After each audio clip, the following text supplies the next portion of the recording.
nearly 300 years, they ruled the largest continuous land empire in history. Twice the size of Caesar's Roman Empire. Longer lasting than Napoleon's, as world-shaking as Alexander the Great's. They are the Mongols, the fury that rolls like a storm out of the steppes. In the early 13th century, the Mongols pioneer a style of warfare unparalleled in cunning and cruelty, and so revolutionary, it still inspires military strategists today. Sweeping east and west, destroying everything in their path, they shatter the old world order and carve a new course of history.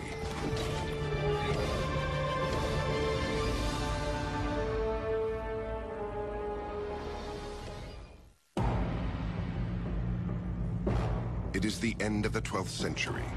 As Europe lies mired in the Dark Ages, two cultures set the standard for human civilization. The Islamic states in Persia and Central Asia.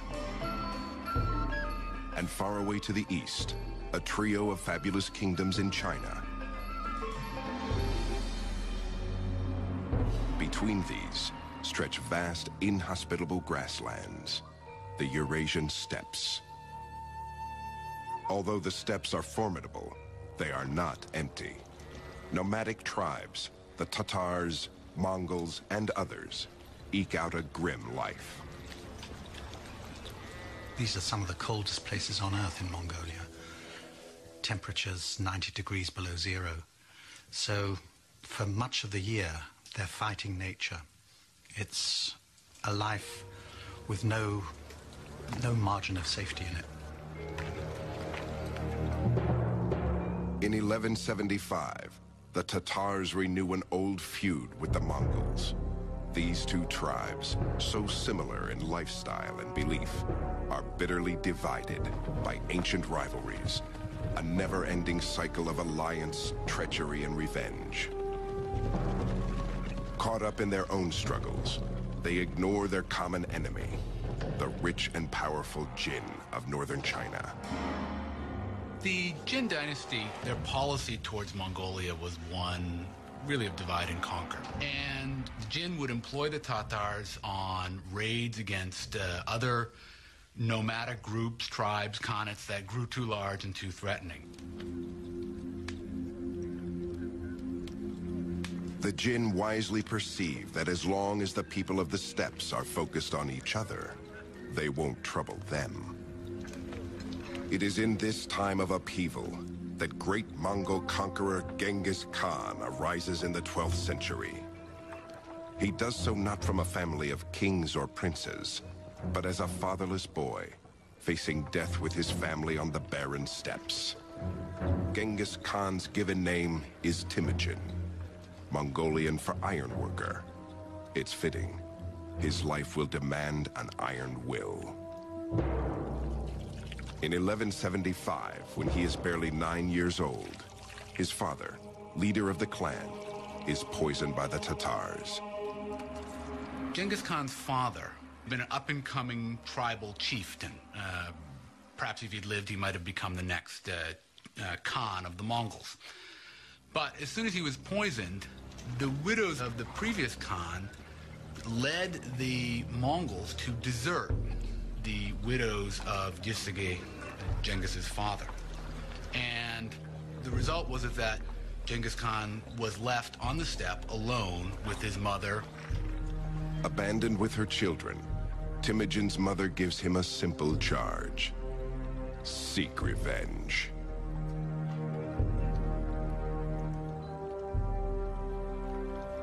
He had grown up, we can presume, with this strong sense of mission. He was the son of one of the leading chieftains, one who had won victories in war when other chiefs had been defeated. And he had been abandoned, and that created a really strong sense of bitterness, a strong sense that the world doesn't work the way it should. For 30 grueling years, Temujin fights to unite his clan and gain the title of Khan, great leader. He learns to trust those proven loyal in battle, and he remains suspicious of all others. By the age of 40, he has grown to be a gifted chieftain. We're looking at a man like Alexander, like Hitler, I have to say, with immense charisma, who made people follow him by the strength of his personality. Having united his tribe in 1196, Temujin turns to the second task: vengeance on the Tatars. The tactics were pretty much entirely horse tactics, and they incorporate all of the things that we would normally expect. Techniques learned in the hunt, for example, would often be employed tactically in battles. The feigned retreat, drawing your enemy in and encircling your enemy, enveloping the enemy. There were elements to their tactics that are sort of reminiscent of the Blitzkrieg.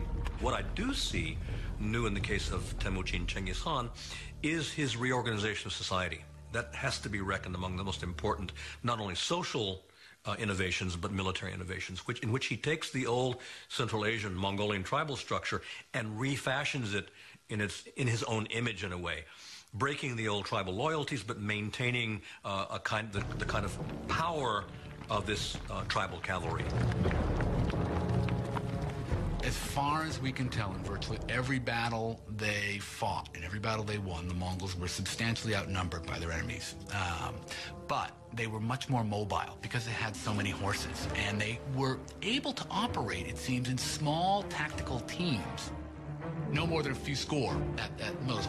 So the first thing you'd see if you were fighting the Mongols is they would seem to be everywhere. Oftentimes they would come at you in a single file, and suddenly they would just disperse, and suddenly they'd be all around you. That was really disturbing. The Mongols' combination of finely honed horsemanship and tactical strategy overwhelms their enemies. They are virtually wiped from the face of the earth in just 2 years. Only their name will live on. And they are but the first of many, for Temujin is molding his army into the finest light cavalry the world has ever seen. And he does take revenge on the people who had inflicted so much hardship on his family, his larger family, and on his immediate family, namely the Tatars, who, when he finally defeats them, as the story goes, he has everyone taller than the axle of a wagon executed. So he decimates, he destroys this particular tribe. The ambitious chieftain is a religious man. He reveres the natural hierarchy he sees around him. The ground is sacred, the rivers are sacred, but above all is heaven, the protector of the nomads. For Temujin, human affairs should mirror this hierarchy, and one man must stand above all others.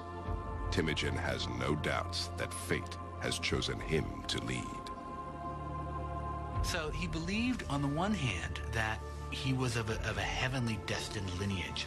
Why? Because when you won victory in battle, it was something decided by heaven, by God, by this Mocha Tenger, eternal heaven, or eternal God, which Genghis Khan firmly believed was in charge of all victories in battle and all successes and failures in this world.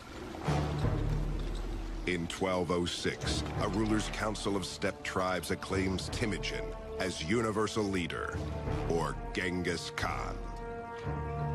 He now stands poised to conquer the rest of the world and seal his reputation as the bloodiest of all barbarians.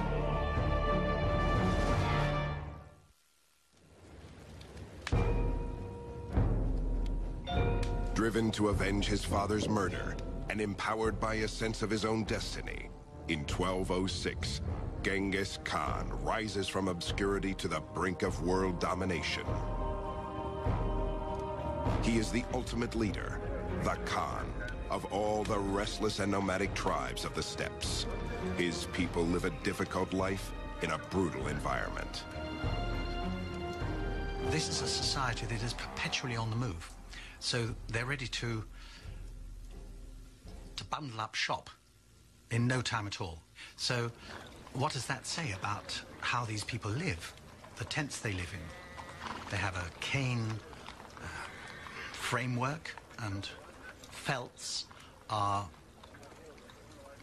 tied or sewn onto these individual cane panels, and they can be set up inside 15 minutes and dismantled in the same sort of time. So the inside of yurts was incredibly dark and smoky because they only had a hole at the top and a hole at the doorway. And the doorway always faced south because the Mongols were superstitious that good news came from the south. You had felts on the floor, felts on the walls, so dark, dark, dark, and then everything permeated with smoke. What did they burn? There's no wood on the steppe, so it's dung. So it's smoke that's permeated with animal smell as well. This hardscrabble existence shaped Genghis Khan's character, and his mother's words of vengeance provided his mission. Points to the very important role that Mongolian women played and still do play in Mongolian society, and that's a very important sort of formative episode in his whole life, because he becomes very attached to women, to his wife, to his mother. They figure very prominently, both figure very prominently later on when he distributes his territory and his soldiers among these people. Both women receive shares. So that's quite an important thing. She really holds the family together. She's the cement of the family. By the year 1206, Genghis Khan's power over the steppes is unchallenged. Now he directs his vengeance on the wealthy and arrogant Jin of China. In 1211, the Mongols moved to invade China. The enormous ancient nation sees them as scruffy upstarts out to stir up a little trouble. The Chinese have no idea what they are about to face. Down in South China, the Song dynasty, the ethnic Chinese in South China often looked on the Mongols as possible allies, and they developed a very interesting view of the Mongols, that the Mongols were these very crude, barbaric, savage people, but they were uncorrupted, unspoiled. Within hours of their initial meeting, the Mongol troops annihilate a much larger Chinese force. The nomads learn fast. They copy Chinese siege technology to breach their city walls. They become the embodiment of terror. And then they start beating their drums. And these drums are carried by 4 people on ropes. And the mere sound of them drove people mad with fear. They brought with them the prisoners from the previous city that they'd captured and pushed them into the moat so that they could go over them, over the dead bodies at the city walls. And then they would slaughter every living thing, the very cats and the dogs. In 1215, they lay waste to the capital of northern China, Chengdu, present-day Beijing. But just as victory seems within reach, news arrives that trouble is brewing in the Mongolian homeland.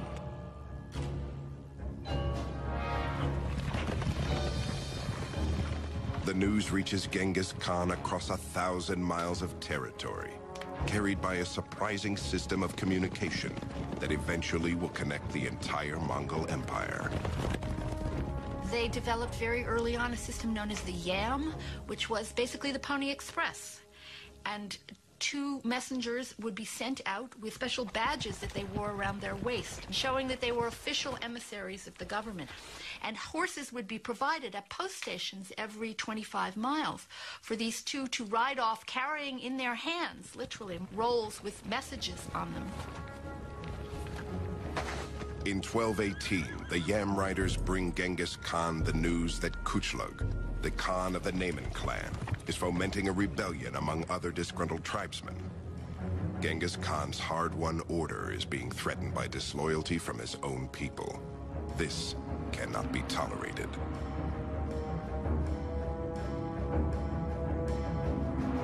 In search of the rebels, Genghis Khan launches a crusade that takes him far from his business in China. As they pursue the rebels west into Muslim lands, the Mongols annex one kingdom after another. Before crossing into each new territory, Genghis Khan gives the local ruler the option to give up the conspirators and surrender peacefully. But if the ruler resists, Genghis Khan warns he will show no mercy. He writes one chieftain, "The disaster will reach you, too." Genghis Khan's campaign of vengeance has swelled his empire till it touches the borders of the ancient kingdom of Khwarezm in present-day Uzbekistan. Though Khwarezm is an attractive target, Genghis Khan goes no farther. He has learned something new.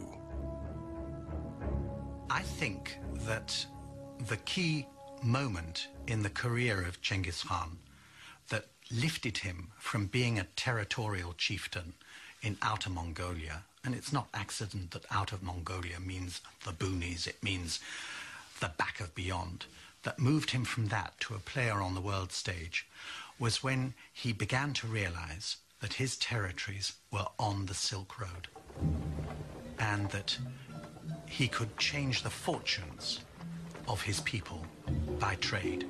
And so he sent a series of embassies to his nearest neighbor, the Sultan Muhammad, who was the ruler of the Eastern Islamic world. And those embassies were finally followed by a caravan of 1,500 camels. And I think that what happened there was that this particular camel caravan was so rich that it tickled the greed of the Muslim governor of the frontier post concerned at Otrar, and he simply seized it. This governor of this town, he saw this Mongol embassy of merchants coming, basically a trade mission come. He saw all the kinds of things that were in there, and he asked the Sultan Muhammad, what should I do with them? He was told. He implied they're spies. These Mongol envoys are spies. What should I do with them? Can I massacre them? And Sultan Muhammad said yes, and they were. Undeterred, Genghis Khan sends a second envoy, only to have him seized. His beard is shaved off in the street as an act of humiliation before he is sent back. The caravan of gifts, of course, is not returned. Genghis Khan's final dispatch to Sultan Muhammad is simple and grim. "You have chosen war," he writes. And it was that event, that greed, that breaking of the laws of interchange of ambassadors, of allowing merchants free run across frontiers, that caused the Mongol catastrophe, the catastrophe which, as one Russian chronicle says, left no eye open to weep for the dead. They came, they sapped, they plundered, they burnt, they slaughtered, they departed. Now, this is an utter disaster for the civilized world, and it had that curious small trigger. As his soldiers prepare for war in 1219, Genghis Khan is unconcerned. That will happen, he says, which will happen. And what is to be, we know not. Only God knows. In carrying out God's heavenly plan, the Khan will teach his enemies a terrible lesson and continue a conquest that will destroy all that stands before him, including the wealth and knowledge of an entire civilization.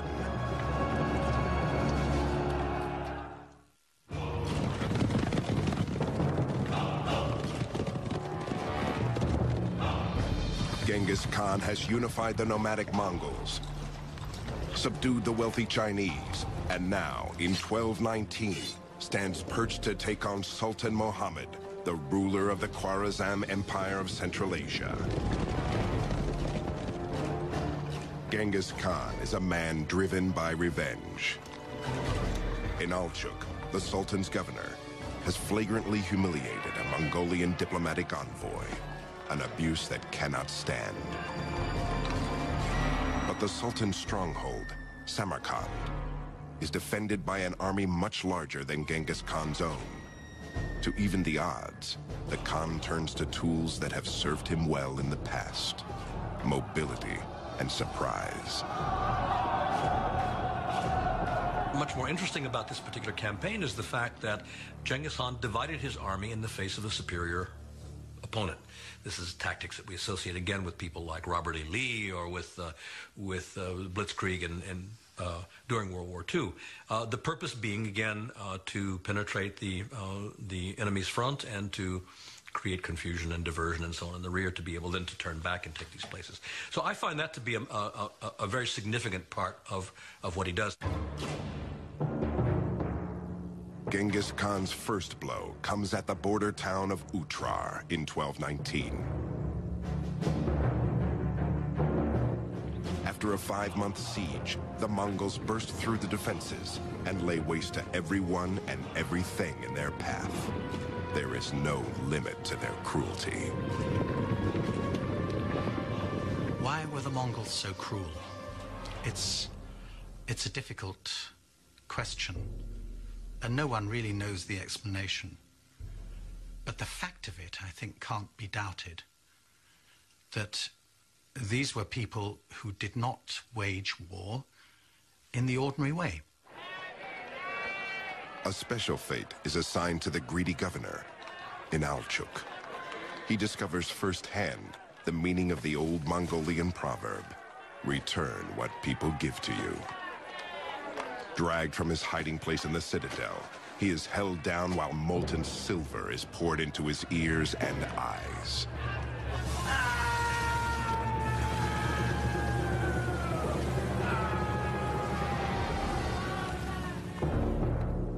In February 1220, Genghis Khan plots a 3-pronged attack, unrivaled in cunning and malice. First, 2 columns of Mongols strike Khwarazm from opposing directions, east and west. Their main goal? To lull Muhammad into thinking that these trifling attacks are the Mongols' best shot. Medieval armies in Europe and the Middle East had a very strong idea that retreating in the face of the enemy was humiliating. And so they really couldn't do it. And the other reason they couldn't do it was because, from the general's point of view, once you start retreating, everybody would think you've lost, and suddenly you would lose control of your army. Everybody would start running away. Oh, we've lost. We're running away. The Mongols would retreat. Then suddenly, as they're retreating, they'd suddenly break up, start coming around again, and start shooting at you again. That was very disorienting for many armies. The constant hail of arrows that would be falling, that was a disorienting thing. Diverted by the Mongols' feints and skirmishes, Sultan Muhammad strings out his forces along hundreds of miles of farmland and river valleys south of Samarkand. But far away to the north, Genghis Khan prepares for the main assault. Genghis Khan carefully seeks out the smugglers and bandits who know the secret water holes and camel routes in the desert of Kızılkum. These will be his guides. They will lead his army over 300 miles of punishing desert sands, a back door to the Sultan's kingdom. In March 1220, Genghis Khan and his army emerges from what the Sultan believed was an impenetrable desert, like demons from his worst nightmare. In one of the greatest strategic rearguard attacks in the history of warfare, proud Samarkand falls in just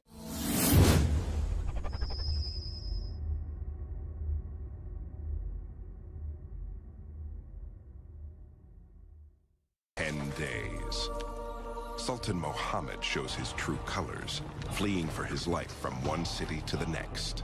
Like hunters pursuing a fox, the great Mongol generals are given 20,000 men and told to crush any town that shelters the fugitive Sultan, as they relentlessly track him down and kill him. So it was not just a matter of beating an army in the field, but eradicating the power of a country to ground zero so that there could be no recovery. So they sowed salt in the fields, they destroyed the wells, they flooded the cities, they cut the canals, they chopped down the orchards, as if there were no tomorrow. The Mongols' monstrous rampage devastates magnificent Persian cities like Balkh and Herat. Genghis Khan is not concerned. They couldn't care less. So the destruction that they visited on the Eastern Islamic world has lasted to this day. The ruins of once great cities still lay scattered across Persia like ghost towns. With the annexation of Khwarezm, Genghis Khan's empire reaches from the Yellow River all the way to the Caspian Sea, the largest continuous land empire in the history of the world. The most remarkable result of this Mongol conquest is that East is open to West for the first time in 1,000 years. Pax Mongolica, a Mongol peace, allowed people for the first time to travel in absolute safety from Rome to Beijing. It was never possible before, and it wasn't possible until the 20th century afterwards. It's not a small thing. We had people from the Middle East traveling all over, all the way even into China. Famous traveler Ibn Battuta from Morocco eventually reached, at least he says he reached, China and traveled through much of the successor states of the Mongols, Mongol states ruled by the descendants of Genghis Khan. And that created a kind of knowledge of each civilization in Eurasia acquiring more knowledge about each other. Ironically, creating such an empire is not Genghis Khan's goal. The flame of vengeance still burns in his belly, and he still has a score to settle with the Chinese. To that end he now turns, but it is the one thing beyond his reach.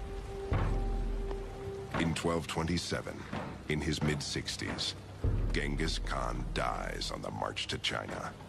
According to legend, the victim of a freak riding accident. Armed troops and slave girls escort his body back to the steppes, where he is laid to rest in secrecy. There are various stories about 50 guards were detailed to bury him. They were killed by 50 others who were then killed, in turn killed by other people, so that the grave would remain secret for various reasons. But as for the precise location of this, we don't know. The way that the Mongol chieftains were buried was in total secrecy. They went off on a procession, the people who were going to bury them, blaring horns, beating drums, making as much noise as possible. And if anybody met the procession on its route to its secret destination where the person was going to be buried, they were killed. So the whole point was that nobody should know where the great ones of the Mongols were buried. Not a single tomb of a Mongol chieftain has ever been excavated. They've not been found. So we have no idea what they contain. Genghis Khan's empire seems to be as lost as his mountain grave, for upon his death, the state he sought to unify breaks apart, carved up into 4 kingdoms for his 4 sons. But the dream lives on. It will turn into a nightmare in the hands of another Mongol conqueror. Driven by visions of glory, he will unleash a reign of terror even bloodier and more brutal than Genghis Khan's.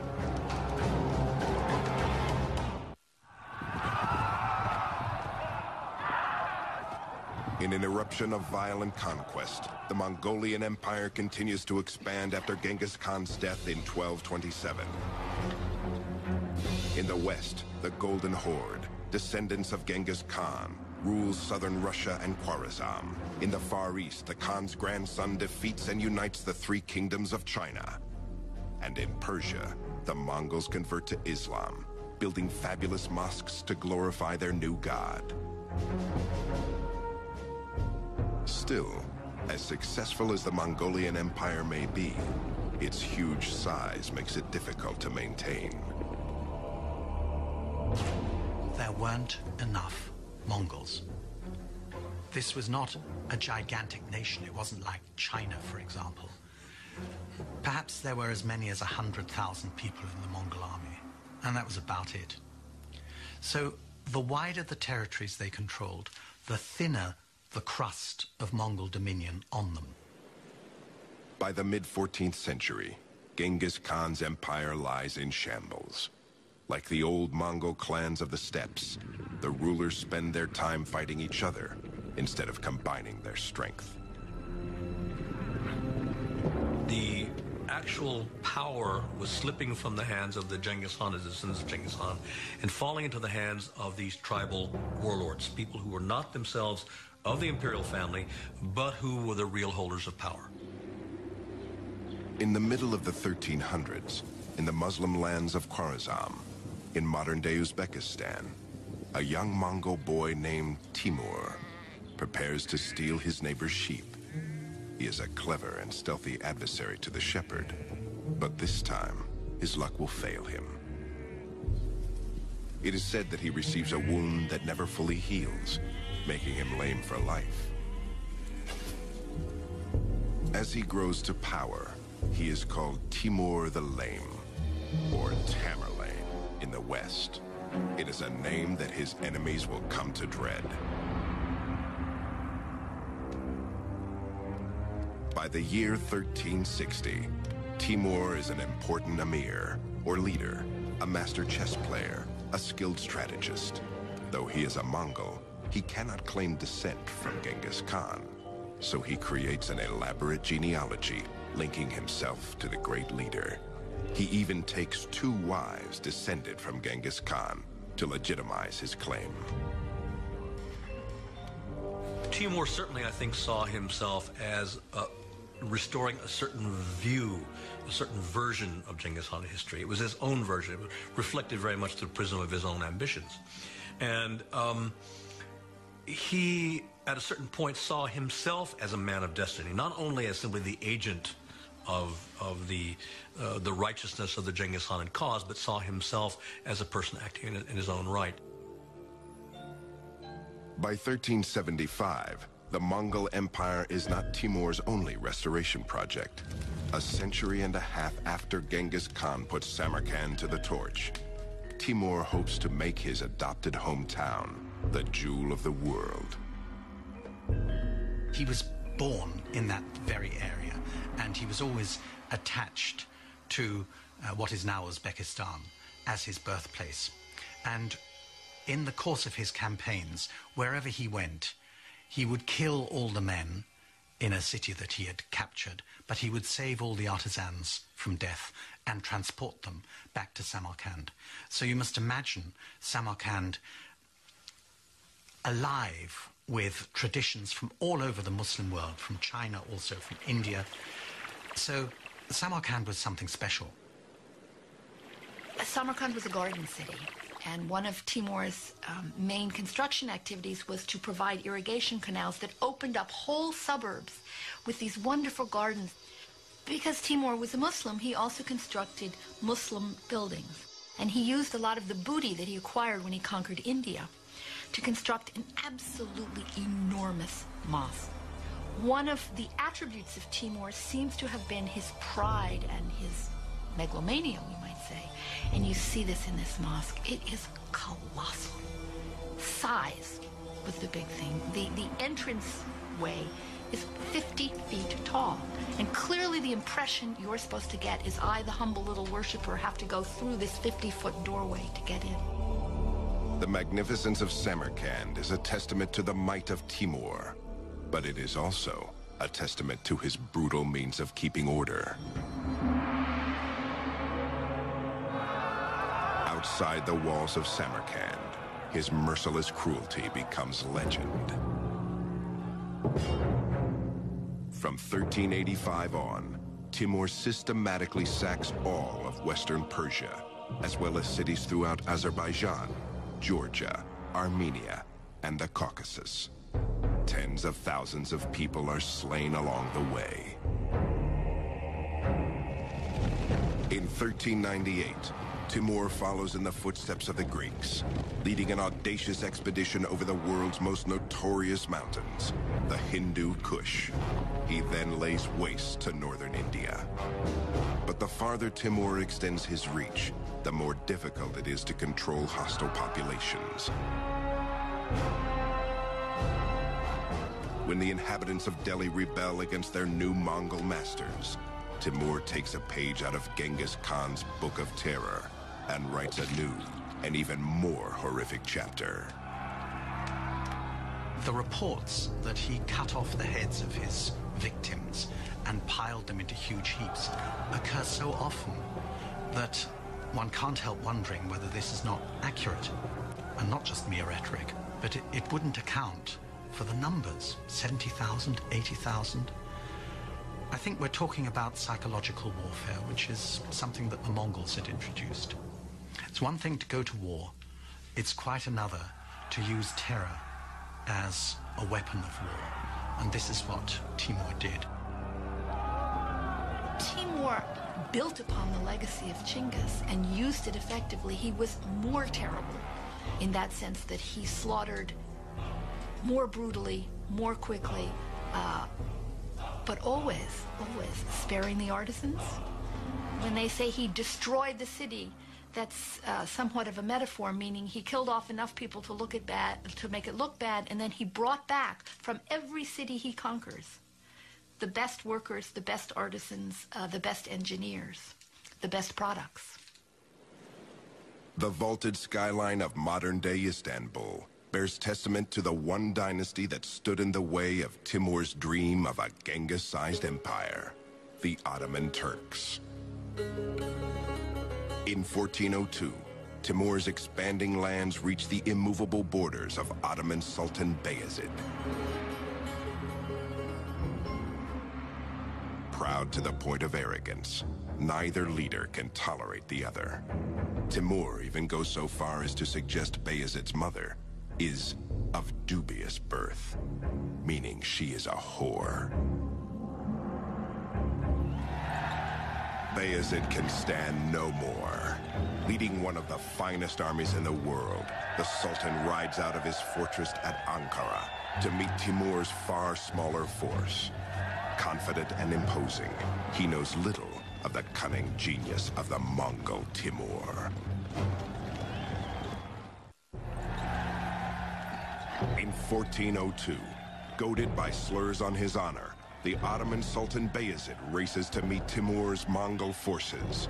But Timur, aware of the Sultan's route, does an end sweep around the Turks.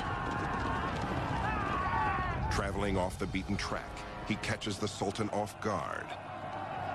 He lays siege to the Turkish stronghold, Ankara itself. It is a humiliating turn of events for Bayezid. He is forced to beat a hasty retreat to defend his city. When his weary troops finally arrive, they are no match for the well-rested Mongols. Even worse, in the heat of battle, an entire Turkish battalion defects to the Mongol side when they see a beloved prince fighting for Timur. Tricked, betrayed, and totally routed, Sultan Bayezid nobly refuses to leave the field of battle.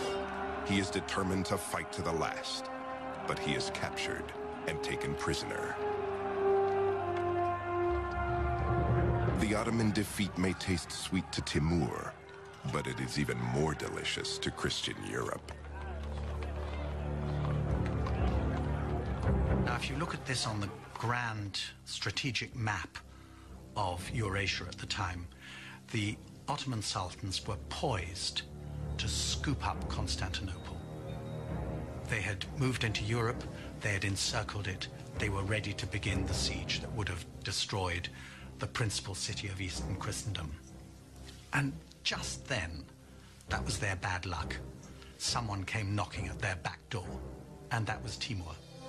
The reaction in Europe to the defeat of Bayezid Yildirim was unrestrained joy.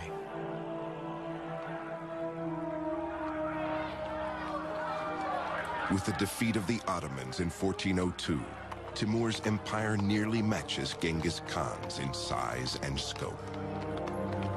Predictably, it is not enough for the voracious conqueror. To secure his place in history, he must do his hero one better. And the only way to accomplish this is to take what Genghis could not: China. But like Genghis Khan, Timur mysteriously falls ill and dies on the march to China. In 1405, in Samarkand, he is laid to rest in a tomb as ornate as Genghis Khan's was simple. There's a curious story that as he lay dying, he said, "Do not disturb my grave, for if you do, a fate worse than me will fall upon you." And his grave was kept absolutely untouched until the 22nd of June 1941, when Soviet archaeologists opened the grave and found the skeleton of a tall man with a damaged hip. And on the 22nd of June 1941, Hitler launched his attack on Russia. And that was the signal for some 20 million Russians to perish in the following 4 years. So you could say that he had a long arm, and that long arm stretched right into the 20th century. Without the force of Timur's personality and leadership, his heirs are unable to hold the empire together. The Mongols begin to fade into history. Too small in number to rule their vast empire, they become assimilated into the cultures they conquer, adopting their religions and customs as their own. And yet, their impact remains immeasurable even today. By opening China to the west, the Mongols created an insatiable thirst for Asian goods. The drive to quench it spurred the Age of Discovery and the voyages that would lead Europe to America. Truly, by shattering the old empires of China and Persia, the Mongols gave birth to the modern world. An empire that stretched from the Sea of Japan to the Baltic, from Korea to East Germany, and took in most of Eurasia, apart from India and Southeast Asia. There's been nothing like it.